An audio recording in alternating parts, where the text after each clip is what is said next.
Hello, my name is Ann Winkler with Sunburst Engineering, and I'm here to present the results of a traffic impact analysis that was conducted for the Sterling Hills preliminary plat. In addition to the results of the study, I will also be presenting how the input that was received at a previous public meeting called a traffic scoping meeting was included in the report. This is not an opportunity for input, but this will be closely followed by a land use hearing on the preliminary plat, and input will be welcome at that time. Thank you. Let's begin.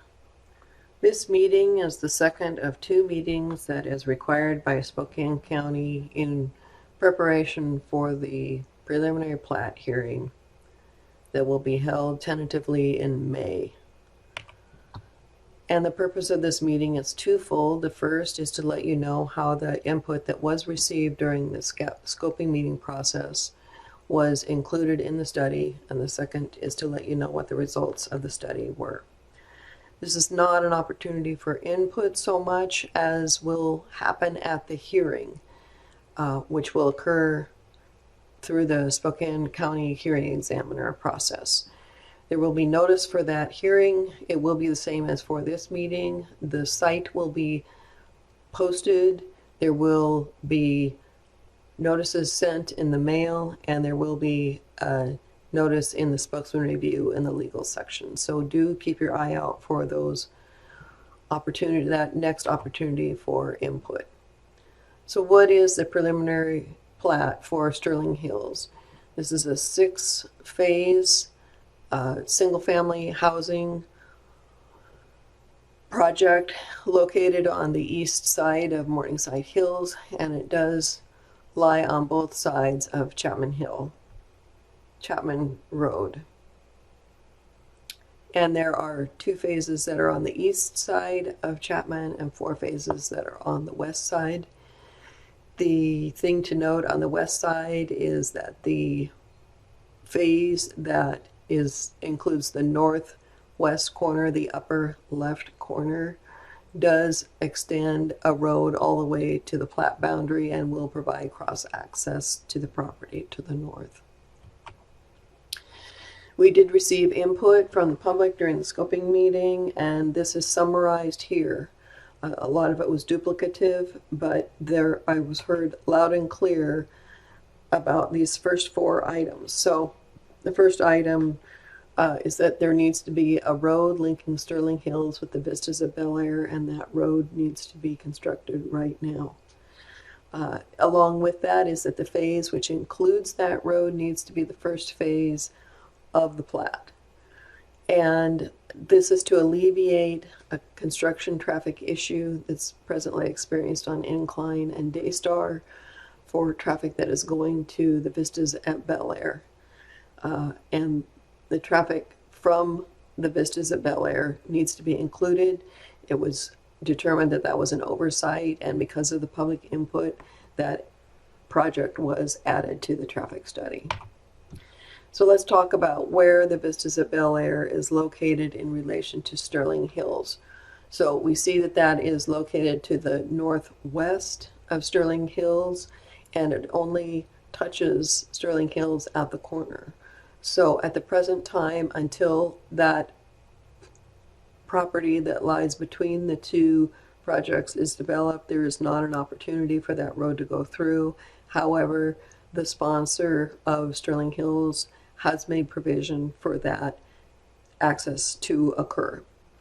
That property that lies between the 2 roads is owned by other people besides the sponsor of Sterling Hills, so there at this present time there's not an opportunity to make that happen right away, but it's clearly provisions have been made for that to occur.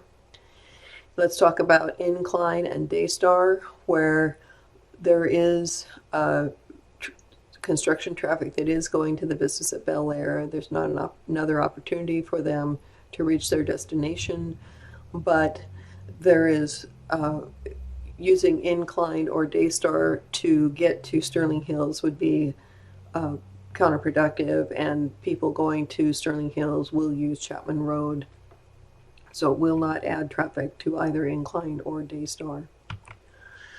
When you look through the information that's on this website, you will see that there is a traffic impact analysis. This is the first page of that. I just put this up here so you could recognize what it looks like when you find it.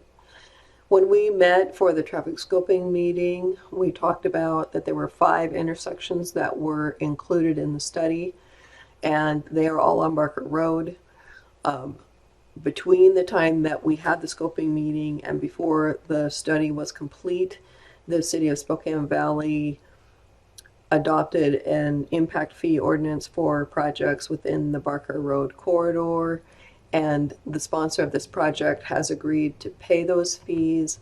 So the intersections that are within Spokane Valley were not included, and in lieu of doing that, the sponsor will pay more than $100,000 to Spokane Valley to complete improvements along Barker Road. These are such things as widening Barker Road so that there are more than one lane in each direction, installing a roundabout at Sprague and Barker, and there are other projects as well. This did leave us with a traffic impact analysis that focused on Barker and Chapman at the bottom of Chapman Hill. So that's one of the other issues that we heard from the scoping meeting, was that it takes a long time to turn left from Chapman onto Barker. And we absolutely, that's the focus of any kind of a traffic impact analysis. We do this level, it's called a level of service analysis, or LOS analysis. And we look at 3 different conditions. We look at the existing traffic conditions, and that's done using the existing traffic volumes. The existing volumes were collected in 2020, and they were normalized to account for the impacts to traffic caused by the pandemic. We also included traffic from all other known sources, including an ambient increase, as well as various projects that have vested rights to the capacity on the road. We included the traffic from Sterling Hills itself, and we just applied that using other traffic characteristics to conduct that analysis. So let's look at where the vested projects were located.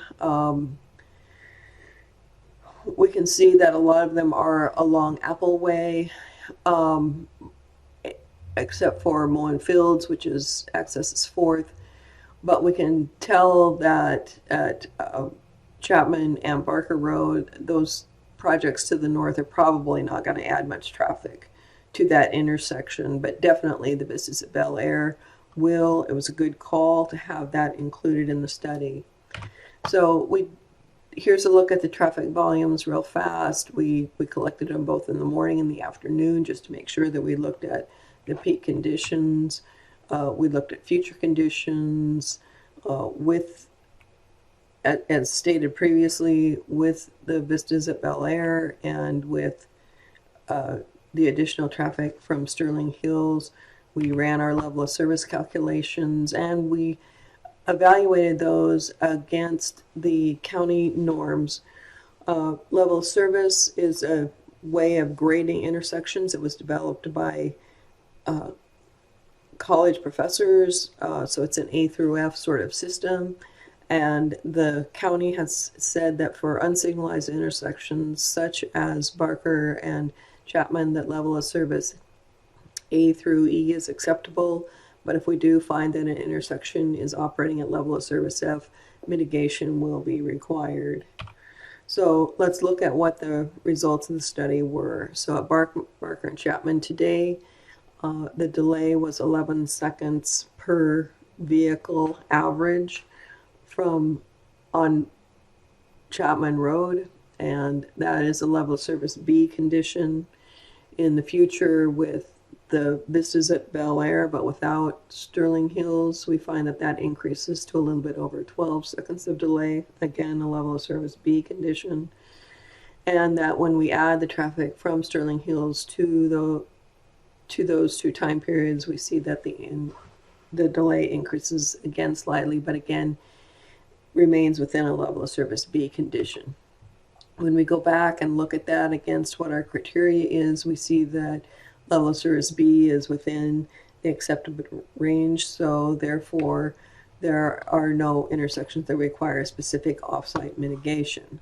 However, that doesn't mean that there's no mitigation that's associated with this project. So another issue that I heard loud and clear at the scoping meeting was that Chapman Road needs pedestrian facilities and bicycle facilities, includes bicycle facilities. So when we go back and look at the plat, we see that there's a lot of frontage on Chapman Road that is within the Sterling Hills plat. This county has criteria for what frontage improvements need to look like, and those will be applied to the frontage along Sterling Hills. And in addition to that, to facilitate pedestrian traffic, I've included here what Spokane County wrote to us, and it says that they did accept the TIA, and that as in addition to the normal frontage improvements, traffic calming and pedestrian islands need to be included in the locations that are shown in red. So I'd like to thank you for your attendance and appreciate your attention to this matter.